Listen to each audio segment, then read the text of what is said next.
Olá, tudo bom, pessoal?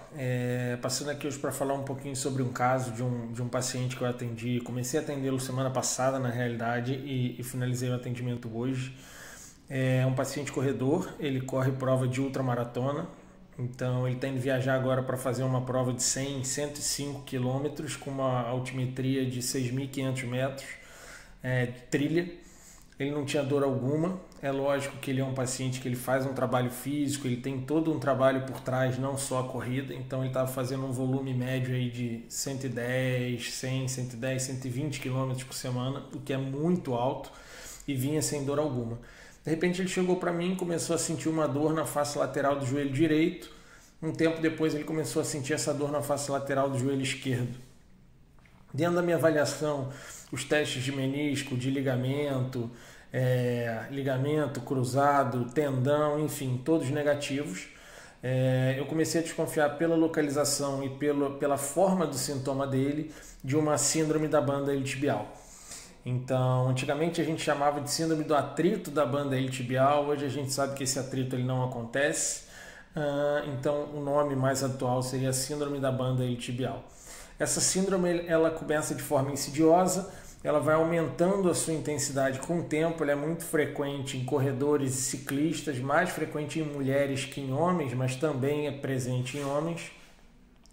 E hoje o que a gente sabe, o que a gente percebe ela acontece principalmente durante o movimento de adução do quadril, de um valgo dinâmico, e num momento mais ou menos de 30 graus de flexão do joelho, onde a gente gera maior compressão do terço ali distal da banda iliotibial contra o epicôndilo.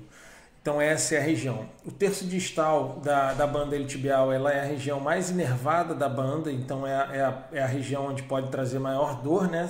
Mais sintomas dolorosos.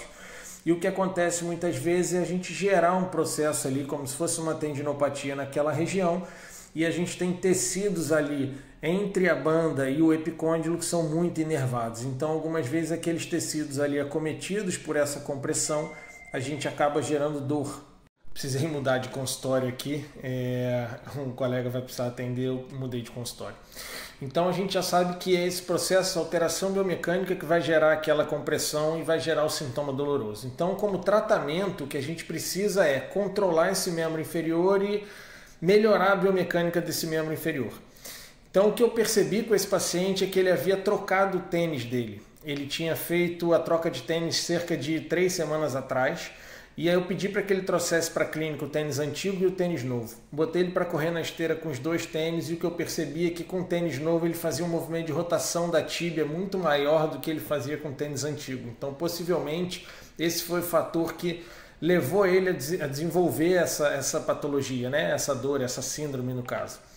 E aí o que acontece? O que a gente vai ter como tratamento é correção dessa biomecânica, mas não tem tempo suficiente. Ele tinha 1 semana e meia na realidade de tratamento. Então o que eu fiz foi ajustei junto com o preparador físico algumas coisas para ele tentar manter o trabalho e tentar corrigir algumas alterações que pudessem acontecer. Ele tinha alguns excessos de ativação, na realidade ele tinha um aumento de tônus ali, a presença de trigger point nas musculaturas do glúteo. Eu trabalhei em cima disso, ajustei a questão do trabalho dele junto com o preparador físico e trabalhei em cima de sintoma. Então, diferente do que a gente faz normalmente, mas quando a gente trabalha com fisioterapia esportiva, muitas vezes a gente não tem tempo. Então a gente só vai apagar incêndio naquele momento, trabalhar em cima do sintoma para que ele possa competir. E foi o que aconteceu. Então eu comecei trabalhando com ele com laser, comecei trabalhando com microcorrente, com TENS, para gerar uma analgesia e tentar recuperar o tecido de alguma forma. Foram as técnicas que eu escolhi, que era o que eu tinha. Além de um rolinho de massagem de autoliberação, vamos dizer assim, comecei a introduzir esse rolinho antes da atividade dele. A gente sabe que com o uso desse rolo, com essa massagem profunda, a autoliberação, a gente melhora a hidratação da face e melhora o deslizamento dos tecidos. Esse efeito é agudo, porém ele vai ser positivo para o que a gente quer. Então ele introduziu isso também. Comecei utilizando laser com uma potência mais baixa, 3, 4 joules por ponto, não obtive resultado e resolvi com ele exceder e aí trabalhei com ele com 10 joules por ponto. E depois que eu fiz essa grande mudança, ele começou a evoluir bem, graças a Deus ele ficou sem dor, zerou a dor. Um outro ponto que eu pedi, que normalmente eu não utilizo muito, mas nesse caso eu utilizei porque a gente não tinha tempo, foi a palmilha. Então eu pedi para uma colega, para a Leandra, montar, fazer uma palmilha para ele, tentando modificar de alguma forma aquela mecânica dele para diminuir aquele movimento excessivo e corrigir, minimizando aquele processo de compressão ali no epicôndilo.